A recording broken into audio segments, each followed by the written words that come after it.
Did you ever wonder how we got here and how tiny pieces of history have shaped our lives in ways we didn't even notice? Or realize that every day we're making history too? I'm Sarah Dowd, and this is History for Sake, the podcast that dives into the untold stories that actually matter. My mission is simple: to get as many people as I can to love history. Our history, the big stuff, the overlooked stuff, even the history we made yesterday.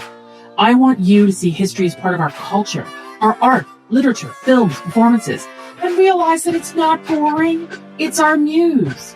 Each week, we'll trace big themes through everyday experiences, from actors breathing life into historical roles to authors rewriting the past for modern audiences. How film and TV reshape our view of what came before. Even our own failures? Yep, that's history too. So if you love history, culture, and everything in between, follow, subscribe, and share. Because together, we're all making history. For fuck's sake.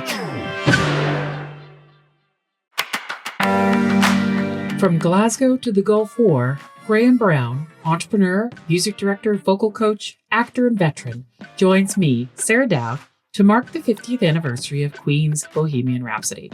In this episode, we'll dive into stories about our mutual love of Freddie Mercury, how challenging music makes history, and share experiences of how music can change lives, and even be the characters on film. This is History for f***'s sake, at its best.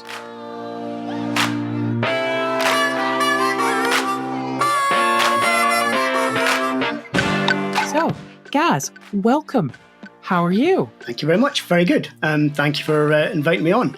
It's very exciting. Excellent. Well, welcome to the show. I should say for our listeners that Gaz is your nickname.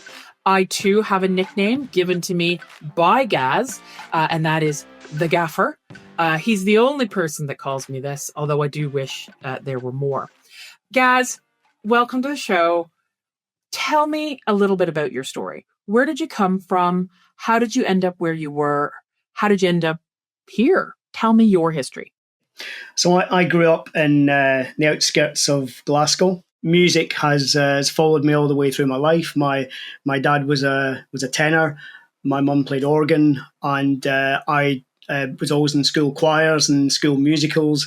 I developed a love for the trumpet, or the cornet initially as it was, when I was 13, and rattled through my grades and played in a brass band, practiced like probably 90 minutes, 2 hours a day, and really caught up with all the people who were better than me around me. So I was really driven to be a good musician. And I wanted to do something with music in my career. And when I explored this further with my careers teacher, I looked at going to the Royal Scottish Academy of Music. But at that stage, you had to play piano to grade 8. And I would describe myself as a noodler on piano. So the performance aspect of trumpet was absolutely fine. I was up to diploma standard, but piano, no. So I was looking at other options and how I could introduce myself to the world of music somewhere else. And my careers teacher said, "Have you thought about the military?" And I thought, guns and shooting and stuff, really? He said, "Yeah, there are musicians in the military."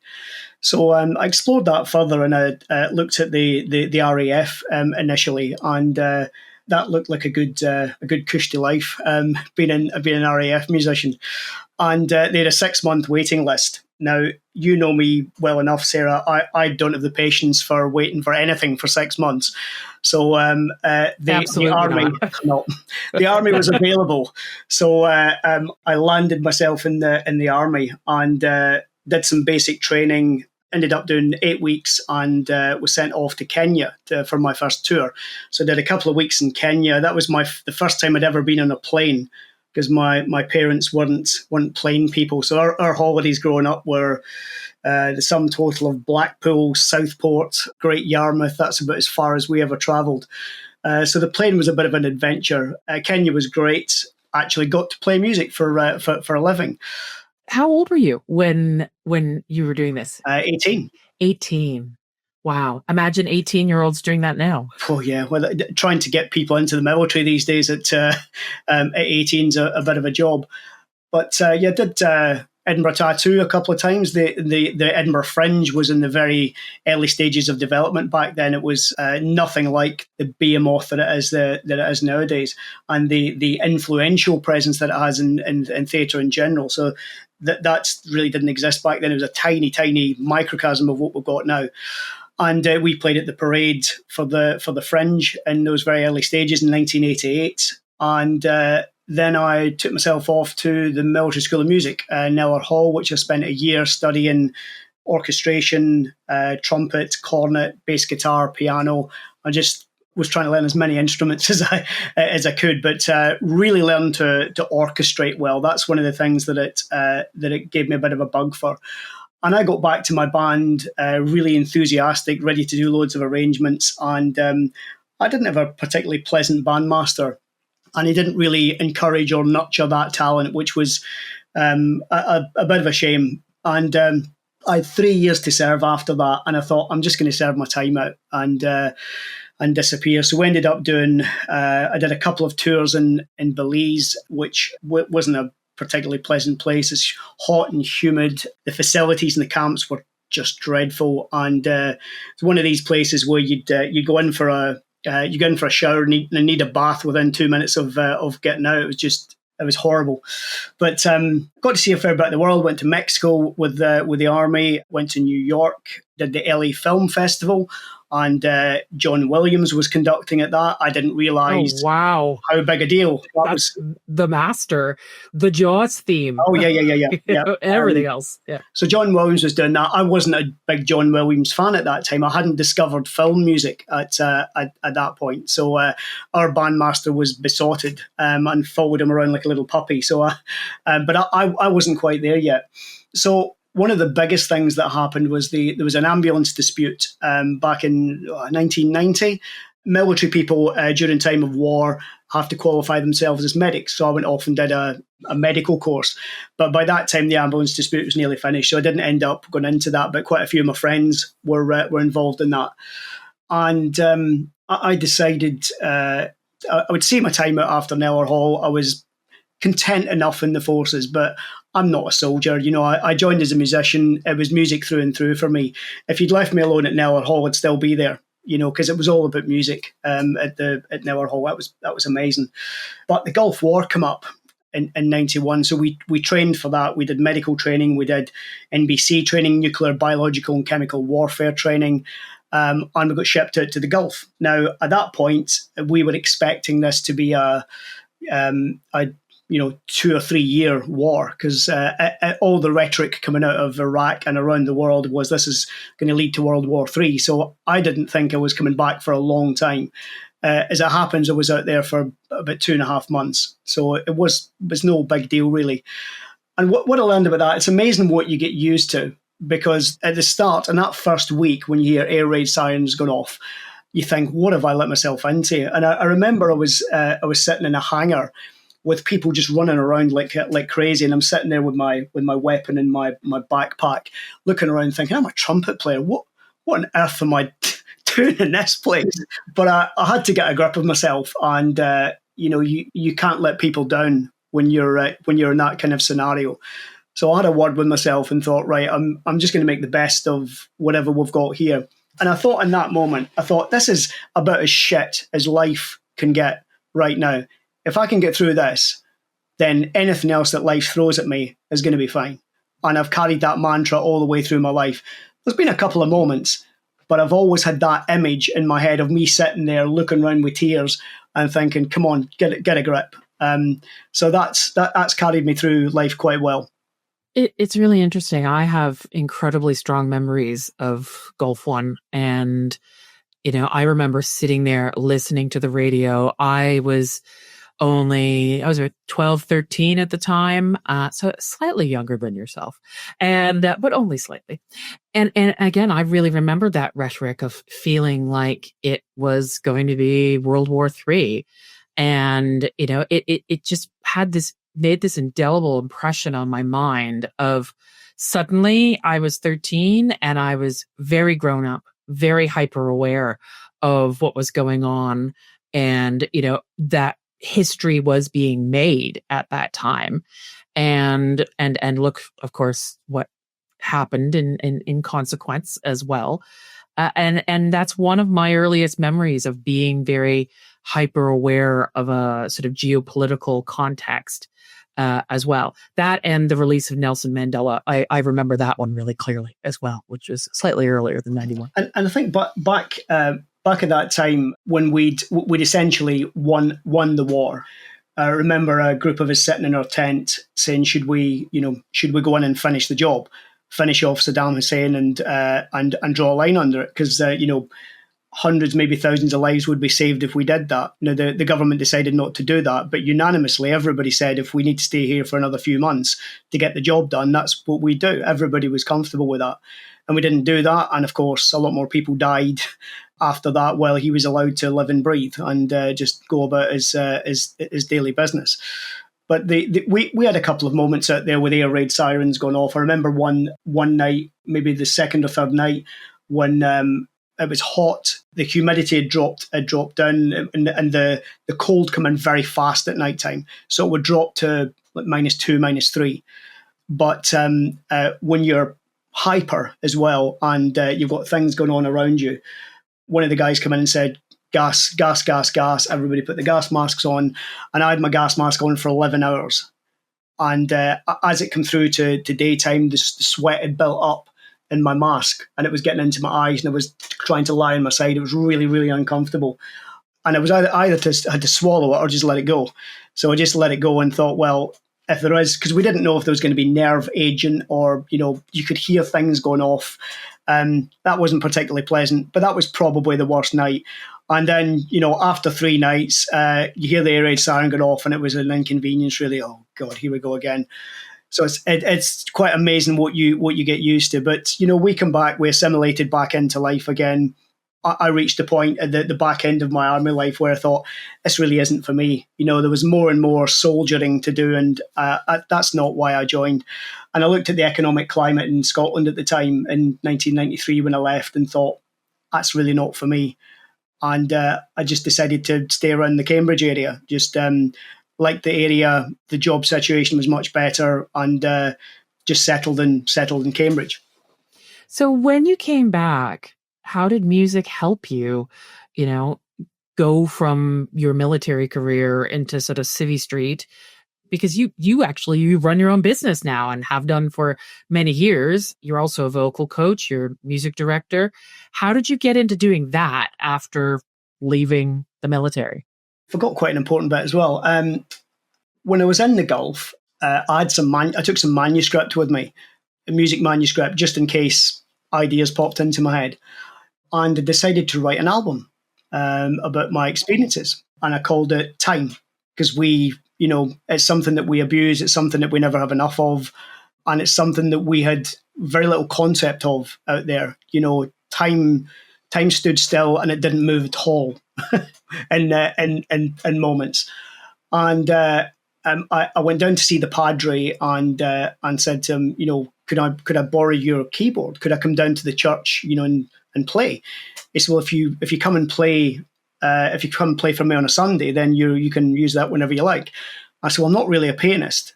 I said, but I can work out the chords and play along. So that's what I did. I went down every Sunday and played the organ, and every time I got a little bit of time off, I went down to write. So I released an album with sax, guitar, bass, drums, and me singing. Well, very interestingly enough, every episode of History for Fuck's Sake comes with a Spotify playlist. So is it on Spotify, Gaz, or can we? No, it's never got that far. This was an old metal tape. So we can't cassette tape. We can't share it then. We can't share it just yet. No, that's so that was right back. When I was discharged from the army, the army understands some things very well. They understand engineering, they understand project management, they understand logistics. They don't understand music. So when I went to my resettlement officer, he said, "Oh, if you'd been a logistician or an engineer, I'd know what to do with you." He said, "But musician, why don't you go down to your local job centre, do one of those psychometric things, and see how you go on?" So I did that, and it said you should be in sales and recruitment. So I ended up getting a sales job in Cambridge. Terrible, terrible pay. just about the shittiest job you could imagine. And I went through a few shitty sales jobs until a company called Hobson's Education Publishers got a hold of me and actually taught me how to sell properly, how to understand people and what they what they need and desire to buy and all that. And I really connected with that. I got that.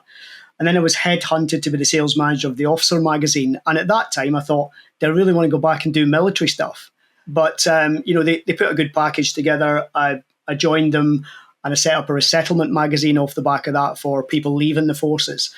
And all the way through, I was doing music. Mainly played in a ska band on trumpet. I played in The Other Commitments, and we toured around, played trumpet in The Other Commitments. I then replaced the front man who got sick in The Other Commitments. I then played trumpet in Boogie Nights, so we were doing Earth, Wind and Fire, Kool and the Gang stuff, and did that for years. Did pit work, session work around the Cambridge area, and did that for a long time. Played in a Latin jazz band, so music was going all the way through that. But when I'd done the military magazine for about 4 years, I thought, I can do this myself. I'm lining somebody else's pockets, and the entrepreneurial fire was simmering away. And I thought, I'm going to go off and set up a recruitment agency. I had no recruitment experience whatsoever, and it was, with hindsight, a bit of an idiot thing to do. But I thought, I can sell. I know the military. I'll work it out. And that's what I did. So I got a grip of it. I've been running an ex-military recruitment agency for 23 years now. I also run a search agency that deals with senior operations people in the military, so placing second in commands like chief operating officers and general managers and things like that. So I've kept the military connection very strong there, and the music has run all the way through my life. And where I got into, to answer the back end of your question, where I got into conducting, I went to see a production of West Side Story at the Corn Exchange, and the poor girl that who was conducting that, it's quite a tricky score to conduct for anybody who's conducted West Side Story. I've been in West Side Story. I was like third shark girl at the left, didn't even have a character name, made one up, that kind of thing. Kind of very much like me. So yes, I am very familiar with West Side Story, and I do know how complicated it's a tough piece. But I was watching her, and I'd done little bits of conducting in the forces, and I thought, I can do that. I think I can do at least as good a job on that. So I contacted the director, and she said, well, do you want to come in and MD our next show? And this was about 20 years ago. I thought, yeah, okay. So that was Annie. So I conducted Annie at the Corn Exchange in Cambridge and played to sell out audiences. That was great fun, conducting in front of 1,300 people. Went on to do another few shows there, and loved that experience. But that gave me the bug for conducting and MDing. And going back about 10 years ago, when my eldest was born, I thought, I'm really struggling to find time to practice, because as a trumpet player, you can't play Earth, Wind and Fire stuff when you're not practicing. You need to be practicing at least half an hour a day to keep the lip in, to be able to do that kind of high octane, high stuff. And I didn't have the time anymore. I was doing more and more conducting, more shows, and something had to give. So I stopped playing probably about 10, 11 years ago when Olivia was born. Just made sense at the time. So there we go. You may maybe have something to look forward to going back to, in a few years. Olivia and the girls get a bit older. Who knows? In between all of that, I found a little bit of time to do a master's in film composition. And that's where the John Williams thing ties up. So I was listening more and more to film music, and started becoming really aware when I went to see a film of the impact of the music. And I did a master's at Kingston for a couple of years. I started that in 2000 or 2001, and got very heavily into John Williams. And of course, I reflected back when I had the chance to be in his company, and I thought, you idiot, that was a moment when you could have spent in the master's company. So, and he is my favorite composer. It's an interesting thing because my experience of music So my grandmother was a music teacher, and she could play literally about 15 different instruments, from the church organ to the cello to the flute to the piano to, everything in between. She had this amazing talent. She was also an amazing woman, decided to get into a letter writing exchange with the Pope at the time, represented herself in her divorce in the 1960s, first time that had ever happened, a woman representing herself. Unfortunately, none of the family, none of them got any musical talent, as so it died with my father's mother. But that love of music and that experience of being able to visualize the kind of music that goes with a scene. I remember that happening to me when I was like a child. I would remember listening to the radio, and we'd be driving down the road in my mom's, Chrysler station wagon. It's like 1986, and something comes on the radio, and that song, I just could see in my head the kind of film scene that song would be a really great score for, a really great sort of scene. I was very into film even at a young age, and that sort of stuck with me as I went into doing theater and becoming a theater director, which is of course how you and I met. And it kind of, it brings it nicely back to how you and I have become A, friends, but B, that connection to Bohemian Rhapsody. You and I did John Godber's Bouncers together in 2013. This is 12 years ago now, which is frightening. And we put together the best score that I think any of our shows have had that were scores based upon popular music. And, that finale, which in John Godber's original version, he updates Bouncers all the time. It was Michael Jackson's Thriller. For us, Gaz and the Gaffer, it was Bohemian Rhapsody. And it's 50 years old this year. So let's talk a little bit about that. Bohemian Rhapsody. When did you first hear it? Why is it iconic to you? Why do you love it? Tell me what you think about that. 1984. So it was when the Queen Works album came out. I'd never really heard any Queen before, and on the radio they just played Bohemian Rhapsody because it was it was the number one album at the time, the Works album, and they played Bohemian Rhapsody, and I just thought, oh my God, what is that? I'd never heard anything like it. It was so incredibly unique. Now, given that this was in the charts and for the first time, 1975, I think it came out in 75.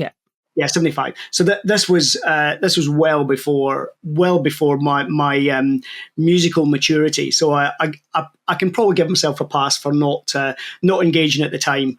And my parents were never going to be. They're never rockers as such. But I listened to this incredible work of art and thought, what is it? Is it an opera? Is it heavy rock? Is it pop? I don't really know, but I love it. And there's so many layers to it, so much you can do with it.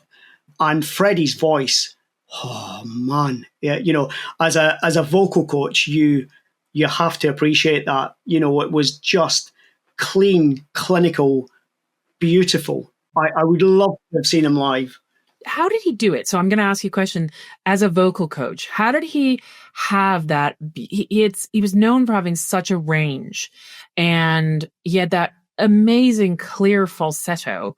And it's so hard to compare that to anything else. I mean, for me, in an untrained ear for this, the only similar kind of sound, and you're going to probably just shout at me for saying this, is I can think of is, Jimmy Somerville and the Communards. But tell me about Freddie's sound from a vocal perspective. So Jimmy Somerville, equally unique. I think all great singers have got something special and something different. If you listen to Freddie George Michael, Jimmy Somerville, Mariah Carey, Christina Aguilera, Whitney Houston. You reel all of those incredible Frank Sinatra. You reel all those singers off, instantly when they, within 2 bars of them singing, sometimes within one note, who it is. You get that straight away. So Freddie's voice is, first of all, down to his attractor state. His attractor state is what he inherits from his parents and his grandparents, the symmetry and bulk of his vocal folds. So how is he made up? What's the physiology like? Where was he brought up? The region, the dialect, all of that feeds into your attractor state. That incredible range he has, the ability to thicken his vocal folds so that you get a much broader sound. So that hey, that kind of real power that he can get in there. You've just woken up everybody who's been listening to this podcast, by the way. Okay. Fabulous. You're welcome. But at the same time, just be able to just land in his falsetto with ease, and he can do heavy rock, and he did opera with Montserrat Caballé, Barcelona, one of my favorite songs. Also one of my favorite songs. Yeah, you could argue that the man's got no right to sing at both ends of the spectrum, because opera and pop and rock, they don't mix. You talk to opera people, and that's a clean, clear, proper way of singing. Classical is the art form, and all this other junk over here, that's just something else. Now, I love both. I've been to see Pavarotti live, and I've also been to see Marillion live, and in the middle of that, Maroon 5. I love all of that stuff. I love the diversity of that, and I like what I like. I don't, my ear doesn't discriminate. If I like something, I like it. I don't let myself fall into one particular genre. So if you look at my Spotify playlist, it's all over the place. But I love that, because sometimes music puts you in a time and a place. It puts you in a mood, good and bad. But when you hear a song from 1986, 1996, 2006, you can remember where you remember that moment. You remember that wedding. You remember that moment with a person. You remember that shared moonlit walk, along the beach. All of that, music just puts you in that place, and it anchors like nothing else in the planet. I think that's a really critical point, especially in the context of making history, because history in our own minds is what we remember, or if we have a chance to document it. Some people wrote books, some people kept diaries, some people just curate their Instagram or the TikTok now. We are recording our own histories all the time. And music is this amazing way of sort of interpreting that moment and expressing without the creator having to use their own words about how they felt about that time. And I think it's such an important thing, particularly in the arts, that artists and those who work in the performing arts as well recognize that music it's not just music history, it's music making history, music is interpreting history, and that anyone who loves music can actually love history at the same time, because it actually helps to make it accessible. You think about, how telling different stories can be made more accessible, can be made more interesting, more engaging, more heartfelt, more upbeat, just by thinking about the soundtrack to that. I think that's a really important thing. And particularly in museums, the places where I work with, I think that there's a real need to use more sensory, influences on what we do. Now, that's quite difficult in a lot of cases because of licensing laws. And I think a lot of organizations perhaps steer away from that. But I don't really remember a lot of exhibitions or, stories being told by, barring maybe the David Bowie exhibition at the V&A, that really sort of looked at music as a tool for telling history, but also acting out that history in the same right kind of thing. And when you go to took the family to Disney World earlier in the year, and Disney World and Universal, they've got music playing everywhere. You go to Galaxy's Edge, Star Wars World, and the Star Wars music is playing, and it really does add to the atmosphere when you're going through the Millennium Falcon. Star Wars music is playing, and the sense of excitement that helps to create is unbelievable. You look at we talked about Jaws earlier. When John Williams approached Steven Spielberg with the idea, he said, "I'm just going to play you this. Tell me what you think." And he played those two notes, but Steven Spielberg laughed. He said, "I didn't think he was serious. I thought, what's he doing?" But he said, when I heard it with the orchestra, he said the goosebumps. I had one of those moments, and that's what music can do. You watch a segment of Jaws without the music, it's completely different. Jaws is my number one favorite film. I think I'm going to be doing a pod on this later on this year because it's also the 50th anniversary. And what a year, 1975. Bohemian Rhapsody comes out, Jaws comes out, like, wow, killer. And, the issues around the shark not working, Jaws is what Jaws is as a film because of that music. The shark is the main character. The main character is the music. It's that cello.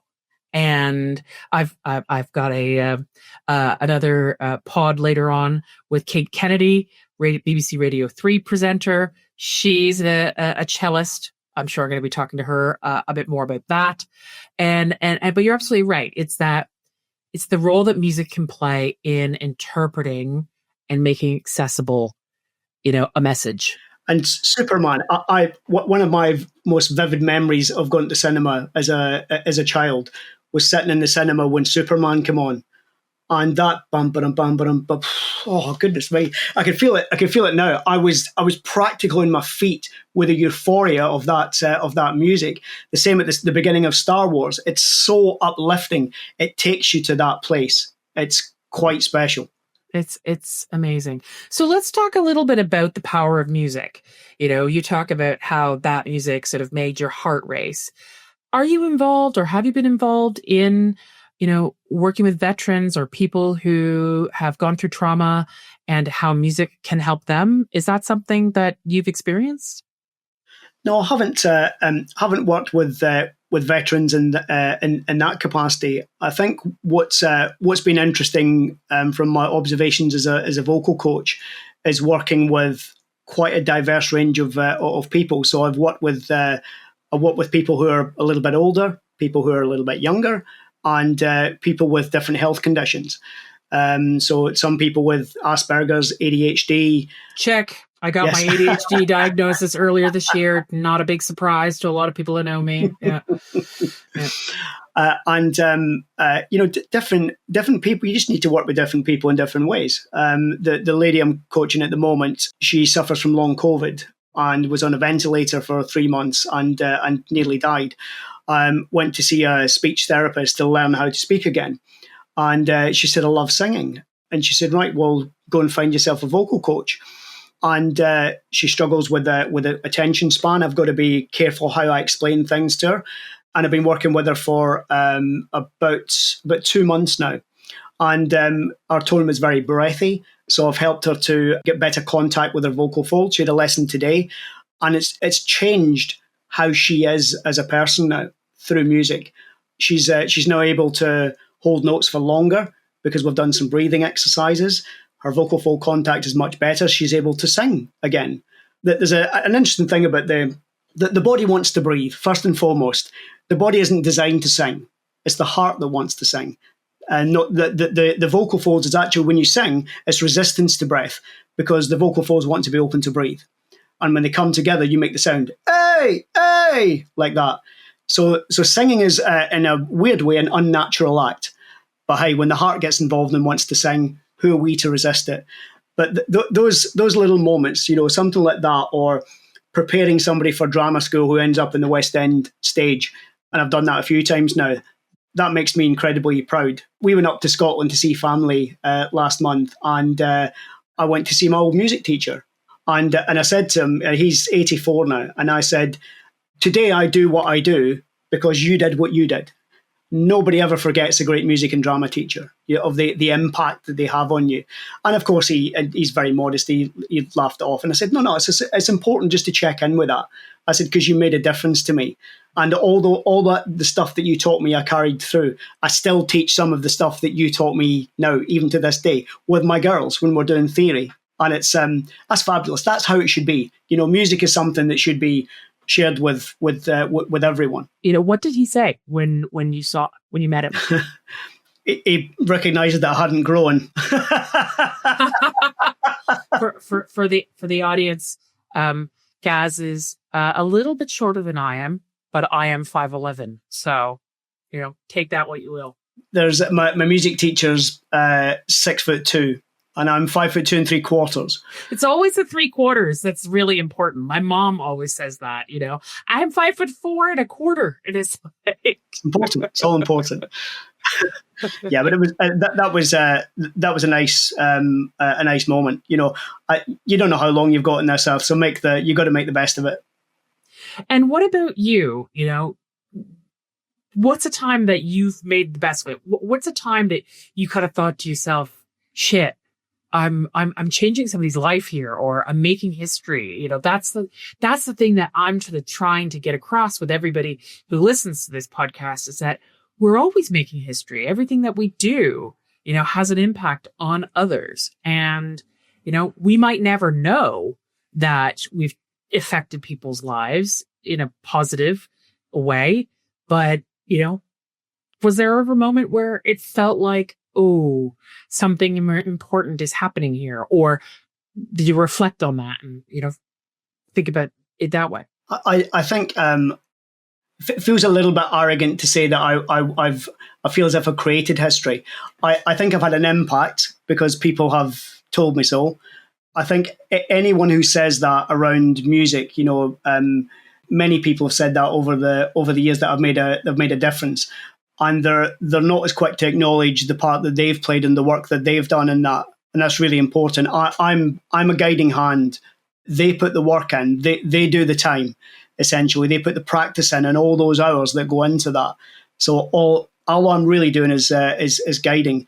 Where I feel as if I've been part of history, the Gulf definitely, and the aftermath of the Gulf. We went to New York and performed in the Gulf War Victory Parade, and there were musicians from all over the world, and we went down the streets of Broadway playing music in our uniforms, and there was ticker tape coming down from the skyscrapers, and we were knee deep in ticker tape at one point, and the spectacle I just couldn't believe. It was like being a World Cup final, and the atmosphere was electric.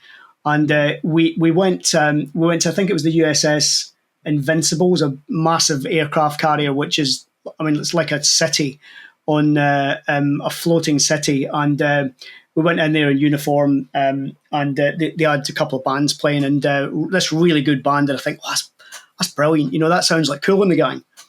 And turned around and it's Cool in the Gang. Wow, really? Yeah. So they had Cool in the Gang and Hall & Oates playing. So that's who they booked for the gig. And the firework display went on for what seemed forever, and they spent millions on it. So Americans really go to town when they're celebrating. It's fascinating though, because you wouldn't see that anymore. You wouldn't see a ticker tape parade following a military conflict. We've seen a recent military parade that went well, didn't it? And I don't think that's what he was expecting. So that itself is a little piece of history that, that has changed in the 35 years since that happened. And you had that experience. It's a very, very different world that we live in comparison to that. I think what's interesting, reflecting on how Americans treat their military and how we treat our military is quite different. That there is, and maybe Vietnam played a part in this. I don't know, but I think there is. Americans are always thanked for their service. I don't look for that. but there is almost a, not contempt, that's overstating it, but I don't think the British military are valued here in the same way that American military is valued in America. I think there's a very obvious shift there. And my 2IC, my second in command, is an ex-US Navy pilot. So I see that firsthand, how that treatment shows up. And I don't think that's quite right.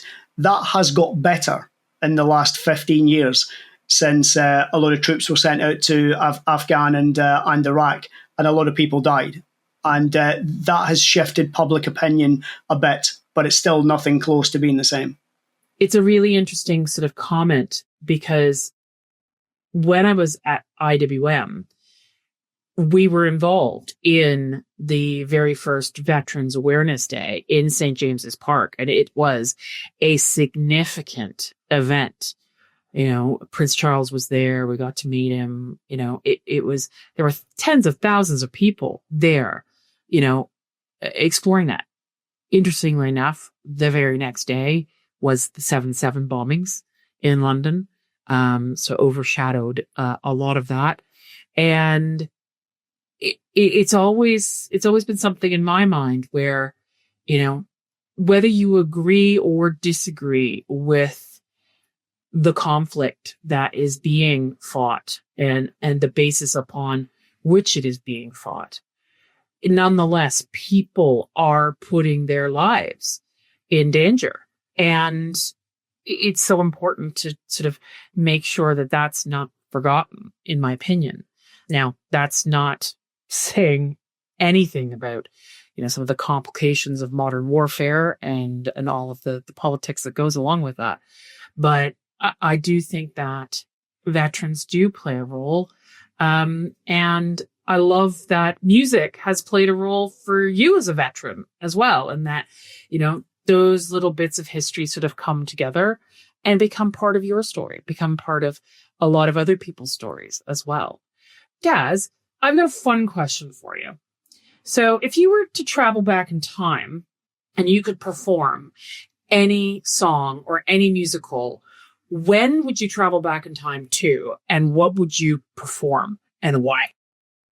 God, I think I would probably go back and instill myself into the life of Alain Bubel and Claude Michel Schoenberg as a part-time orchestrator, down on his luck, but very keen to orchestrate a new musical called Les Miserables, which is my favourite musical of all time. See, now we have to stop, because this is where you and I are to fall out, because I've never been anything other than miserable watching Les Mis. Okay. Won't go into that here, but for me, West Side Story, that's my favorite musical. But why Les Mis? Well, it breaks all the rules, Les Mis. You know, it's musicals are supposed to be uplifting. And it got absolutely panned by the critics when it opened, and the people didn't care, because it still moved them, and it's some of the greatest music ever put on page. It's just beautiful. They couldn't quite replicate it, but you know, that's many bands suffer from the same fate, having one great album or one great song and one great idea and can't follow it up.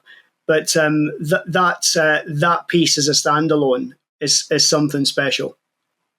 So bringing this back to our wonderful Freddie, Queen's "We Will Rock You," the musical, yay or nay? Music, yay. Musical, nay. I love the music in it. As a musical, it doesn't work. I think trying to cram... so I did a songwriting workshop a few years ago with Willie Russell and Tim Firth in Wales at some remote location somewhere for 5 days. I had an amazing time. And Willie Russell said there are the three things you need to bear in mind when you're writing musical. The most important thing is the book. The second most important thing is the book. And the third most important thing is the book. Yeah. It's got to have a good story. It's got to have a good story. We Will Rock You could never have a good story, because it's not about the story. It's about the music. When it's only about the music, I think it's really difficult to make that work. It's been successful. Mamma Mia has been successful, kind of in spite of itself. The music is amazing. I love ABBA music, but as a musicale, I don't feel moved. I don't really feel much of anything when I go, and I've seen both of those performed well, and the performances have been great. The songs have been great. It just doesn't work as a piece. The songs are fantastic because they're Queen songs. But what I've never understood is, why was it not Freddie's life story? This is his story, what he represents, the ground that he broke, the absolute tragedy of his death, and his death in such a public way as well.